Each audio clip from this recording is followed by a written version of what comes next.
देखिए टॉपिक है हमारा random variable and probability distribution. और टॉपिक इज रैंडम वेरिएबल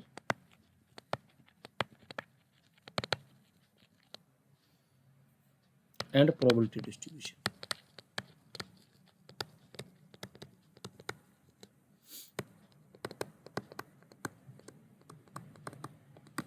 इसको ध्यान से समझिएगा।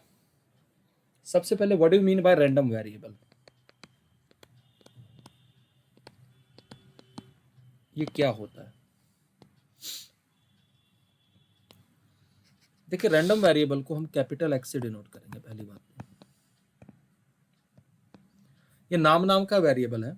रैंडम वेरिएबल एक फंक्शन होता है सैंपल स्पेस से लेके रियल नंबर तक।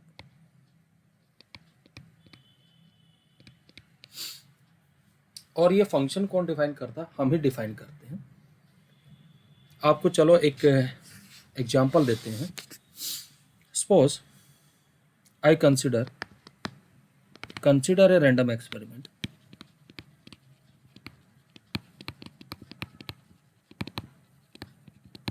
of tossing it two coins simultaneously. Two coins simultaneously. तो जब आप कॉइन टॉस करते हैं तो सैंपल स्पेस क्या बनता है? दो कॉइन्स का। या तो दोनों हेड आते हैं बेटा, हेड टेल आता है, टेल हेड आता है, टेल टेल। सपोज मैं फंक्शन अब यहां डिफाइन करता हूं इस वाले सैंपल स्पेस पे एस टू आर। इसके अंदर मैंने इनपुट डाला कोई W और वो क्या कह रहा है? Number of heads. यानी ये x क्या करेगा? जो भी इनपुट डालेंगे सैंपल स्पेस से उसके हेड्स को काउंट करके लिख देगा। जैसे for example x H H, कितने हेड है? दो, तो राइट हैंड साइड पे टू हेड आ गए। एक्स एच टी, कितने हेड आए भाई? वन। एक्स टी एच, कितने हेड आए? वन। एक्स टी टी, कितने हेड है? जीरो। ये जो वैल्यू रैंडम वेरिएबल ने ली तो यहां हम एक वर्ड यूज करते हैं, रेंज ऑफ रैंडम वेरिएबल। वो रेंज क्या है रैंडम वेरिएबल की? उसने वैल्यूज क्या क्या ली है? 0, 1 एंड 2। अब ये तो हमने रैंडम वेरिएबल डिफाइन कर दिया, इसकी कीवर्ड्स भी बताएंगे। अब यहां एक इंटरेस्टिंग चीज है समझिएगा उस चीज को, क्योंकि सारा चैप्टर उसी पे ही बेस्ड है जो हम प्रोबेबिलिटी डिस्ट्रीब्यूशन की बात कर रहे हैं। रैंडम वेरिएबल ने जो वैल्यू ली हमने उनको प्लॉट कर लिया 0, 1 एंड 2। इनकी कोरस्पॉन्डिंग प्रोबेबिलिटीज लिखेंगे हम यहां पर। Probability x equal to 0, probability x equal to 1। और आपको पता होना चाहिए कि x क्या है यहां पर? x रैंडम वेरिएबल है जो कि हेड्स को काउंट करता है। अगर मैं लिख रहा हूं probability of x equal to 0 तो इसका मतलब क्या है? Both tail. कितना है इसका प्रोबेबिलिटी? 1/4। सिमिलरली अगर आप लिख रहे हैं x इक्वल टू 1 तो एग्जैक्टली 1 हेड। तो ये कितने केस हैं? 2 आउट ऑफ 4 इसका प्रोबेबिलिटी। अगर आप लिख रहे हैं प्रोबेबिलिटी x इक्वल टू 2 तो एग्जैक्टली 2 हेड। इसका प्रोबेबिलिटी कितना? 1/4।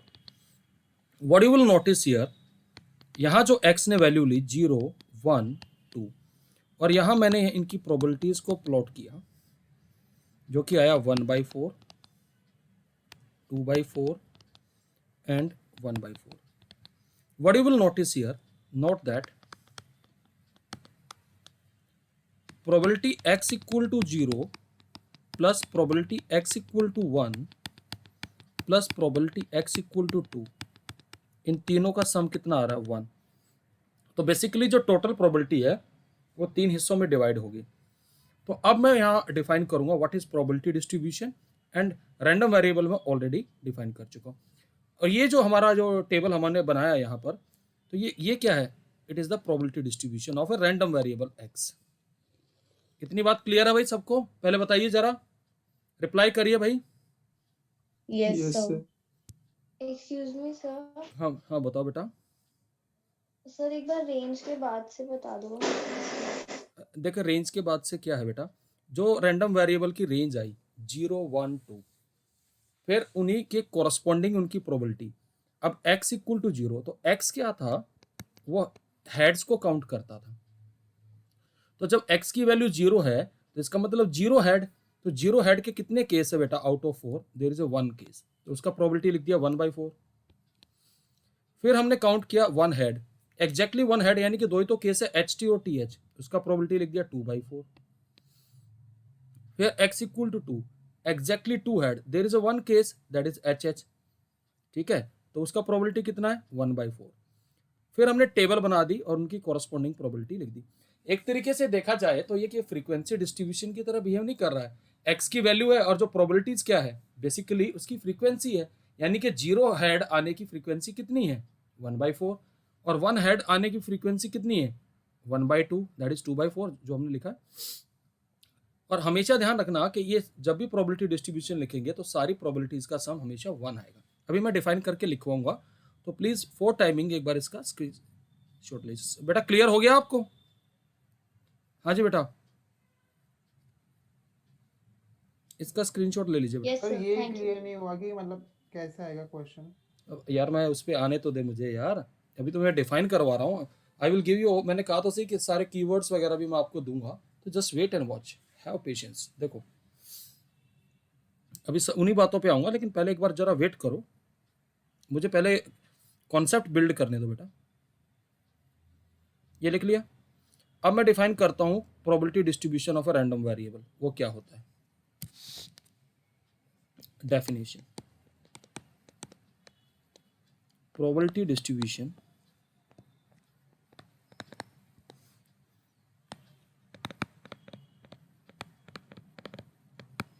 of a random variable।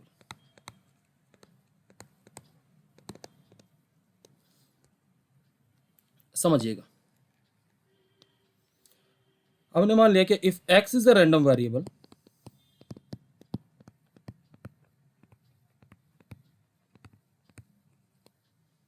and let x1 x2 till xn be the range of the random variable,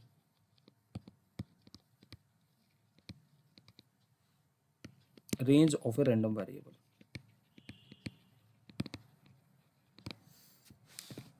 अब हम क्या करते हैं, टेबल बना देते हैं। यहां पर इसकी रेंज लिख देते हैं xn तक, इसके साथ यहां इनकी प्रोबेबिलिटी लिखेंगे।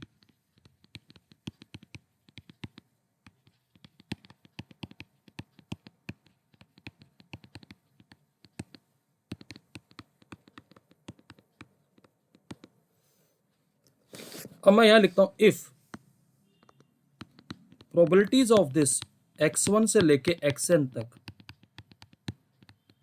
ये सम 1 हो जाता है, then it is known as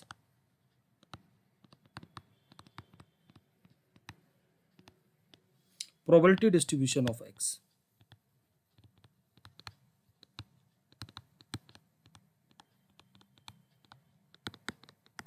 ये तो डेफिनेशन है, इसका स्क्रीनशॉट ले लो। अब मैं क्वेश्चंस पे आऊंगा कि क्या कीवर्ड्स लेके क्वेश्चंस आएंगे और क्वेश्चंस में किस तरीके से आएगा और कैसे आपको पिक करने कीवर्ड्स। डन बेटा, स्क्रीनशॉट ले लिया है? Yes sir. ओके, एक बात समझिएगा, जब भी इसका क्वेश्चन आएगा ना, वो ऐसे आएगा, find the probability distribution of number of something, number of something. जो भी वो नंबर ऑफ समथिंग आएगा उसको हम रैंडम वेरिएबल मान लेंगे। For instance let us consider one example.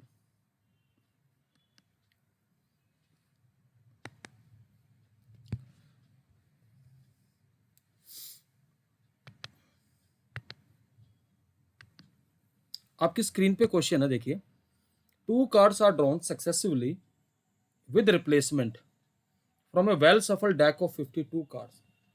कहता है find the probability distribution of number of aces. मैं यहाँ पर कीवर्ड हाईलाइट कर रहा हूँ। यहाँ इसने क्या लिखा हुआ है, नंबर ऑफ एसेस। अब यहाँ आराम से समझना सॉल्यूशन कैसे स्टार्ट होगा। सबसे पहला step, define X, S to R. क्या डिफाइन करेंगे, नंबर ऑफ एसेस, जिसका भी प्रॉब्लम उसी को। अब एक बात आइए, 52 कार्ड्स में से how many cards are drawn, 2 card. तो एक बात बताइएगा, अगर 2 कार्ड निकाले हैं तो एक्स क्या क्या वैल्यू ले सकता है, या तो एक भी एस नहीं आएगा, या एक एस आएगा, या 2 एस आएंगे। इससे ज्यादा तो नहीं हो सकती। रेंज आ गई रैंडम वेरिएबल की। जब 2 कार्ड निकाल रहे हैं एक एक करके, तो क्या क्या पॉसिबिलिटीज है, वो रैंडम वेरिएबल की रेंज आ जाएगी कि भाई या तो दोनों में से एक भी एस नहीं आएगा, या एक एस आएगा, या दूसरा कोई और कार्ड आएगा, या फिर दोनों एस आएंगे। यहां तक बात क्लियर हुई भाई? Please tell me. हाँ जी, यस सर। अब आराम से समझना। टोटल कार्ड 52 होते हैं और उसमें 4 एस होते हैं। ये माइनस करेंगे तो 48 नॉन एस है। चलो आपसे पूछ, what is the probability of S 4/52, 1/13? What is the probability of not S 1 - 1/13? तो कितना बनेगा, 12/13। अब मैं प्रोबेबिलिटी x इक्वल टू 0 निकाल रहा हूं आपको। No ace. अब यहां एक बात समझिएगा, सक्सेसिवली एक एक करके निकाले। नो एस का मतलब no ace in first row and no ace in second row. ये बात क्लियर है भाई? Please tell me. अब क्योंकि विद रिप्लेसमेंट है तो इवेंट इंडिपेंडेंट है ये, तो प्रोबेबिलिटी मल्टीप्लाई हो जाएगी। दैट इज 12/13 इंटू 12/13, तो 144/169। क्लियर है ये वाली बात? फिर हमने Yes, लिखा sir. Probability x equal to 1, इसका मतलब है 1 एस। अब यहां क्या सोचेंगे, ace in first row and not ace in second row, or not ace in first row and ace in second row। बताइए जरा भाई, अगर मैं इसको ऐसे लिख लूं, A stand for S, A dash, फिर यहां और का मतलब plus A dash into probability of A, ये आएगा। तो बेसिकली क्या बन जाएगा, 2 times of probability of A into probability of A dash. अब एस का प्रोबेबिलिटी क्या है भाई, वो भी लिख दो यहां पर। What is the probability of S, 1/13। Not S का 12/13, तो 24/169। क्लियर है भाई? रिप्लाई करो। हाँ जी, Yes, sir. Yes, sir. Yes, sir. अब इसके बाद आता है next, probability x equal to 2, यानी बोथ आर एस। इसका मतलब ace in first row and ace in second row.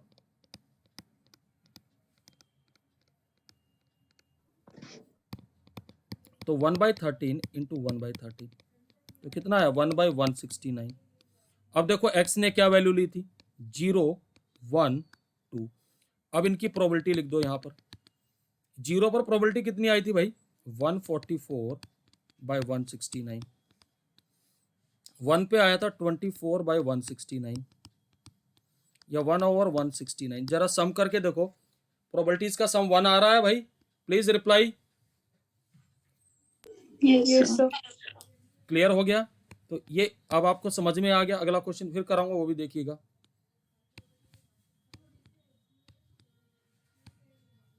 Done. Sir ऐसे Yes, क्वेश्चंस sir. नॉर्मली कितने मार्क्स के आते हैं? 2 मार्क्स में भी आ सकता है और 3 मार्क्स में भी आ सकता है, नॉट मोर देन 2-3 मार्क्स। ठीक ओके है, सर। देखिएगा जरा ध्यान से। Next question, find the probability distribution of number of doublets in 3 throw of a pair of dice. Pair of dice समझते हो क्या है? अच्छा, महाभारत कितने लोगों ने देखी? चौसर, स्कूनी मामा खेलते थे, वही पेयर ऑफ डाइस था, चौसर जिसको बोलते हैं। समझ में आ रही बात? अब आराम से समझना, यहां हम सबसे पहले x को डिफाइन करेंगे। Define x, S to R। क्या डिफाइन करेंगे? Number of doublets.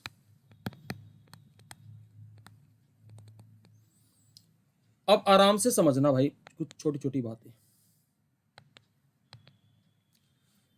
डबलेट का मतलब होता है दोनों सेम नंबर आना। अगर ए इवेंट ले लिया मैंने डबलेट का, A is event of getting doublets, तो ए के ये वाले केस बनेंगे भाई 1 1 2 2 और 6 6। तो प्रोबेबिलिटी ऑफ ए डबलेट क्या आएगा? ए का 6/36, यानी कि 1/6। Probability of not doublet 1 - 1/6, 5/6। अब एक बात बताओ, पेयर ऑफ डाइस को कितने बार फेंका गया है? 3 बार। या तो हो सकता है एक बार भी डबलेट ना आए, एक डबलेट आ जाए, 2 डबलेट आ जाए, या तीनों डबलेट आ जाए। Is that okay? रेंज आ गई रैंडम वेरिएबल की समझ में? Is that okay? रिप्लाई करो भाई। Yes Yes, sir. Sir. Yes, sir.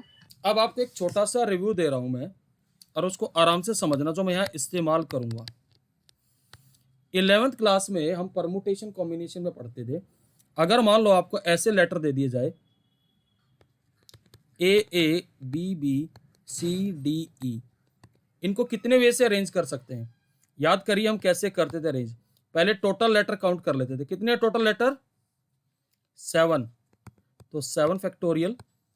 ए कितने बार रिपीट कर रहा है, उतने से डिवाइड कर देते थे। याद है? Please tell me. हाँ जी, यस सर। तो इतने अरेंजमेंट हो जाएंगे इसके। तो ये इसका जरूरत कहां पड़ेगा, अभी आपको बताते हैं। मैंने प्रोबेबिलिटी x इक्वल टू 0 निकाला, तो इसका मतलब नो डबलेट, यानी कि तीनों ट्रायल्स में डबलेट नहीं आया होगा, यानी कि तीनों में A complement A complement A complement यही आके टिका होगा। Is that okay? यानी कि 5/6 इंटू 5/6 इंटू 5/6 कितना आ जाएगा भाई? 125/216 आएगा ना। अब मैं बात कर रहा हूं प्रोबेबिलिटी x इक्वल टू 1। अब यहां समझिए यार, एक डबलेट आया है तो मुझे वो अरेंजमेंट करने पड़ेंगे भाई। ऐसा हो सकता है कि पहले ट्रायल में डबलेट आ जाए, ऐसे आ जाए, और ऐसा भी आ जाए,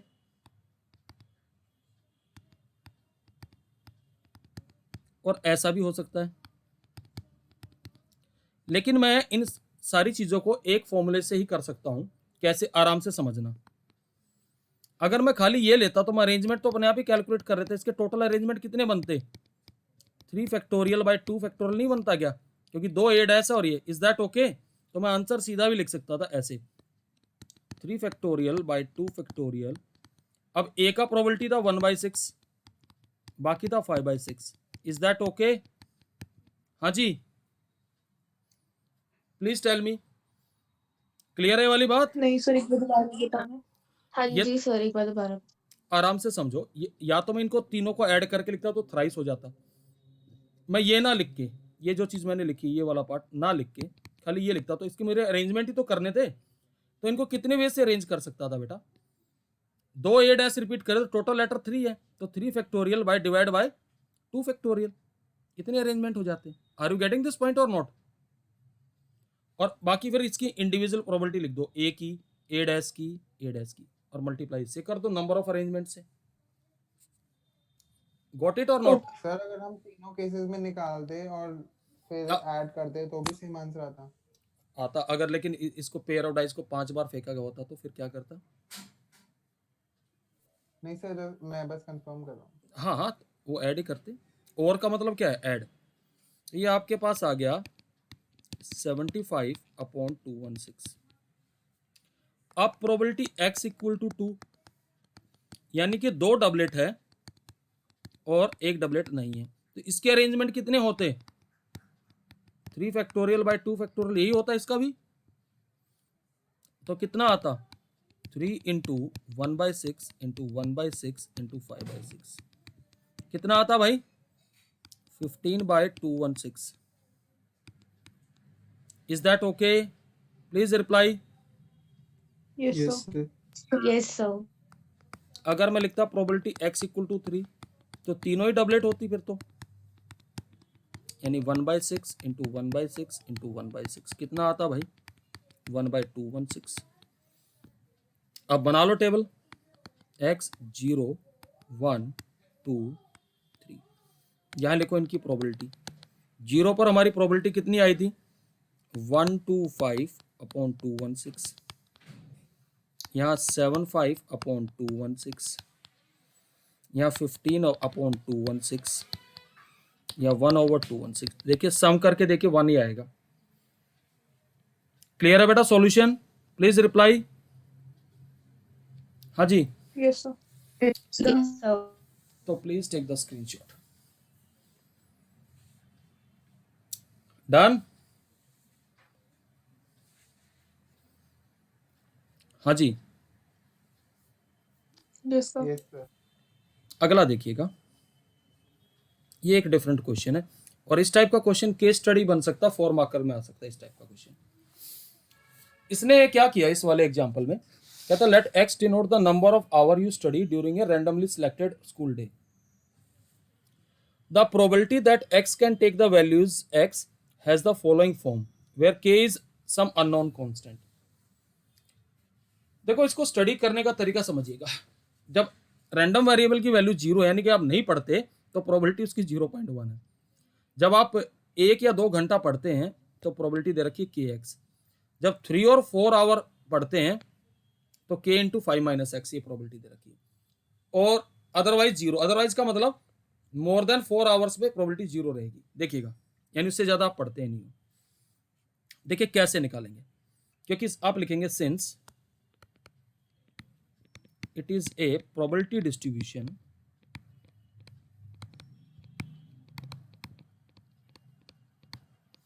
एक काम करिएगा, x ने क्या क्या वैल्यू ली? 0 1 2 3 4, इनकी प्रोबेबिलिटी लिख लीजिए। 0 पर कितनी है? 0.1। 1 पे कितनी आ रही है बताओ जरा? kx। अब kx का मतलब क्या है? x की जगह 1 डाल देंगे, k आ गया। जब x इक्वल टू 2 होगा तो कितनी आएगी? 2k। 3 पे यहां पर x की जगह 3 डाल दीजिए, 5 - 3 कितना आएगा? 2k। 4 पे k आएगा। अब क्योंकि डिस्ट्रीब्यूशन है तो सारी प्रोबेबिलिटीज का सम क्या आना चाहिए? 1 आना चाहिए। 2k plus 2k plus k is equal to 1। तो 1/10 प्लस ये आ गया 4 + 2 that is 6k is equal to 1। 6k is equal to 1 - 1/10। 6k is equal to 9/10।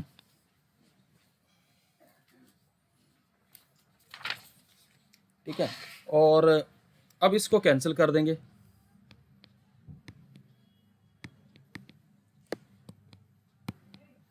तो आपके पास ये कितना आ जाएगा? 3/20 आ जाएगा भाई k की value. Please tell me.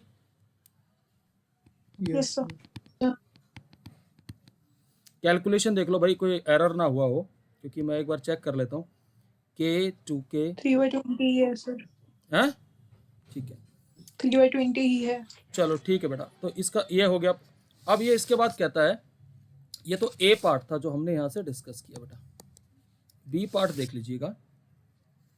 B part में ये कहता है what is the probability that you study at least 2 hour. At least का मतलब होता है ग्रेटर देन और इक्वल टू, ध्यान रखना, x ग्रेटर देन और इक्वल टू 2।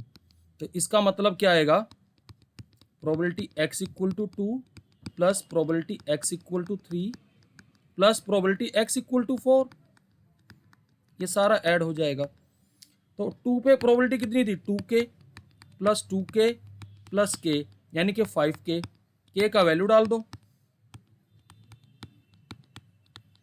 कितना आ गया 3/4। Is that okay? फिर कहता है एग्जैक्टली 2 आवर्स। इसी के दूसरे पार्ट में एग्जैक्टली 2 आवर्स का मतलब है x इक्वल टू 2 यानी कि 2k यानी कि 2 इंटू 3/20 यानी कि 3/10। फिर कहता है एटमोस्ट 2 आवर। एटमोस्ट का मतलब हो गया x लेस देन और equal to 2 which is probability x equal to 0, x equal to 1 प्लस x इक्वल टू 2, ये सारी ऐड हो जाएंगी। 0 पर कितना था 0.1,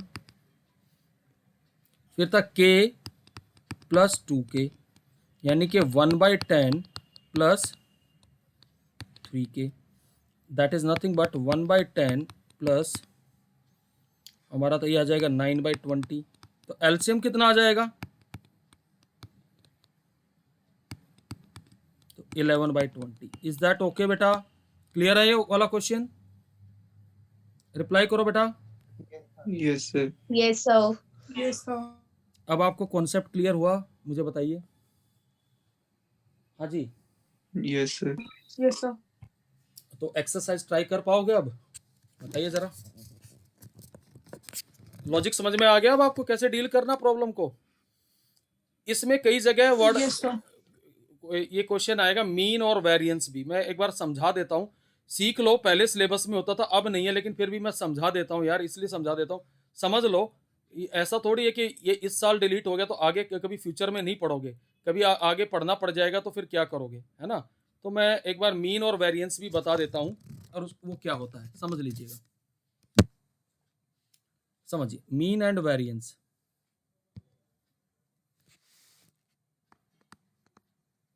mean and variance of a random variable।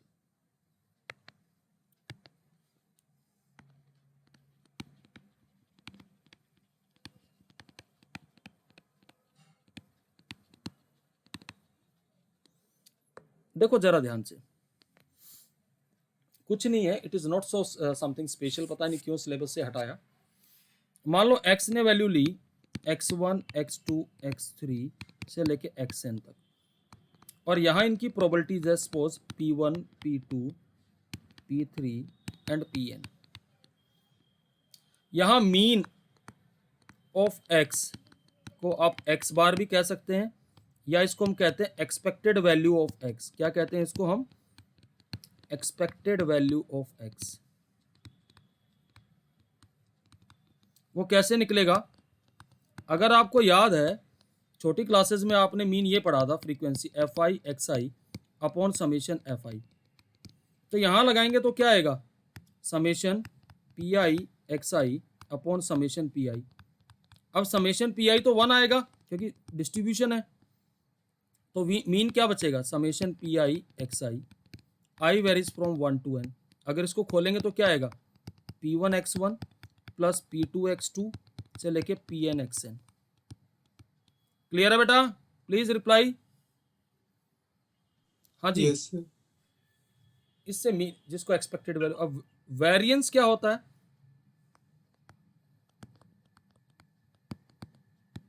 This is expected value of X square minus expected value of X का whole square. Expected value of X square का मतलब क्या है, x1 का square into p1 plus x2 का square into p2 और xn का square into pn। और ये आप एक्सपेक्टेड वैल्यू ऑफ x आप निकाल ही चुके जो कि मीन था, यानी कि x बार का स्क्वायर। Is that okay? ये फॉर्मूले से वेरिएंस निकल जाता है। क्लियर है बेटा? हाँ जी। Yes, sir. तो अगर ऐसा कोई क्वेश्चन दे रखा तो ये दो चीज भी ट्राई कर सकते हैं अगर आप करना चाहे तो। ये दो चीज थी जो कि डिलीट हुई है सिलेबस से, लेकिन मैंने ये पढ़ा दिया आपको, कोई इतनी बड़ी बात नहीं है, क्योंकि टेबल बनने के बाद उसका मीन भी निकल जाएगा और वेरिएंस भी निकल जाएगा, तो it's not so difficult. Clear है बेटा? तो इस Yes, एक्सरसाइज को sir. इस एक्सरसाइज को ट्राई करना भाई,